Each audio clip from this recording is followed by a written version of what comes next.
गुजरात की साबरकांठा सीट पर जीत के लिए भाजपा और कांग्रेस ने एड़ी चोटी का जोर लगा दिया है। चुनाव प्रचार के आखिरी दौर में गुजरात के अरवली में भी जोरों शोरों से चुनाव प्रचार हो रहा है। इसी के तहत भाजपा की प्रत्याशी शोभना बारैया के समर्थन में विजय विश्वास सभा का आयोजन किया गया, जिसमें भारतीय जनता पार्टी के नेता अल्पेश ठाकुर उपस्थित रहे। मोडासा के किसान कोल्ड स्टोरेज पर आयोजित विजय विश्वास सभा में अल्पेश ठाकुर ने कांग्रेस पर कड़े प्रहार करते हुए शोभना बारैया को बड़ी लीड से जिताने की अपील की। अल्पेश ठाकुर ने कहा कि गुजरात ने कर्फ्यू और दंगे वाला माहौल देखा है। एक वक्त था जब गुजरात में भाई लोग और गुंडों का राज था। अल्पेश ठाकुर ने कांग्रेस के राज में पीने के पानी की किल्लत होने की बात कहते हुए कांग्रेस पर कड़ा निशाना साधा। મોડાસા ખાતે ભારતીય જનતા પાર્ટીના ઉમેદવાર બેન શ્રી શોભનાબેનના પ્રચાર અર્થે મોદી સાહેબનો સંદેશો લઈને આવ્યો। તમામ ગુજરાત અને ગુજરાતીઓને આ દેશવાસીઓ મોદીમય બન્યા છે। ફરીથી મોદી સાહેબને વડાપ્રધાન બનાવવા માટેનો સંકલ્પ સાથે લોકો આગળ વધી રહ્યા છે।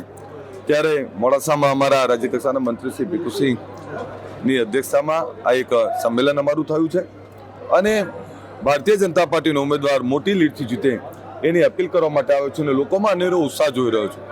લોકો વિકાસને મત આપી રહ્યા છે, લોકો મોદી સાહેબ માટે મત આપી રહ્યા છે।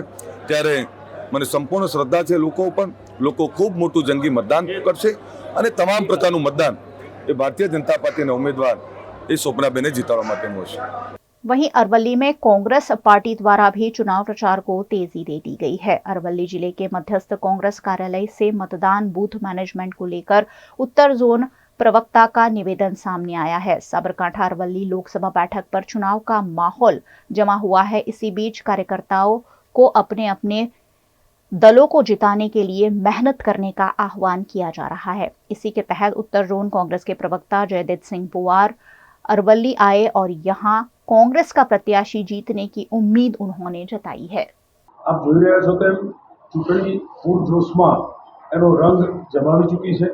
સમગ્ર જિલ્લામાં અને બાજુનો આપણો સાબરકાંઠા જિલ્લો કે જે આ લોકસભા મત વિસ્તારમાં આવે છે, કોંગ્રેસના કાર્યકરોમાં જબરદસ્ત ઉત્સાહનો માહોલ છે। આજે પણ હું કહી દઉં કે કોંગ્રેસ બહુ મોટી લીડથી આ લોકસભાની સીટ જીતે છે। ત્યારે સમગ્ર કોંગ્રેસના બધા જ કાર્યકરો પોતપોતાના વિસ્તારમાં આવનાર ચૂંટણીના જે મતદાન થવાનું છે એના બૂથ ઉપરના બૂથનું મેનેજમેન્ટ કરવામાં લાગી ગયા છે। જ્યાં પણ કોંગ્રેસી કાર્યકર કે કોંગ્રેસી આગેવાન જાય છે, અમારા લોકલાડીલા ઉમેદવાર પણ જ્યાં જાય છે, તો એમને જબરજસ્ત પ્રતિસાદ મળ્યો છે। હું કહું કે આ વખતની ચૂંટણી ખૂબ જ ઐતિહાસિક હશે અને આપણે જોયું કે આ કાર્યાલય સમગ્ર દિવસ દરમિયાન એટલું ધમધમતું રહે છે। દર વખતે જે પણ આગેવાનો આવે છે, કાર્યકરો આવે છે, એમનામાં જે ઉત્સાહ છે, લોકોમાં ગયા પછી એ જે ફીડબેક આપે છે કે કોંગ્રેસનું ગેરંટી કાર્ડની વાત હોય, કોંગ્રેસના મેનિફેસ્ટોની વાત હોય કે કોંગ્રેસે કરેલા એમના ઐતિહાસિક કામોની વાત હોય, અને એમાં પણ જ્યારે ભારતીય જનતા પાર્ટી લોકોને છેલ્લા કેન્દ્રમાં શાસન દરમિયાન લોકોને જે મૂર્ખ બનાવ્યા છે, આ તમામ ચીજો ઉજાગર થઈ ગઈ છે, લોકોને ખ્યાલ આવી ગયો છે। અને આવનાર સમયમાં 7 તારીખે જે ચૂંટણી થવાની છે, જે મતદાન થવાનું છે, એમાં મતના માધ્યમથી ભારતીય જનતા પાર્ટીને એમને કરેલા કુકર્મોનું ફળ મળવાનું છે અને 6મી જૂને કેન્દ્રમાં કોંગ્રેસની સરકાર એ પોતે ત્યાં સરકાર કોંગ્રેસનું શાસન આવવા જઈ રહ્યું છે।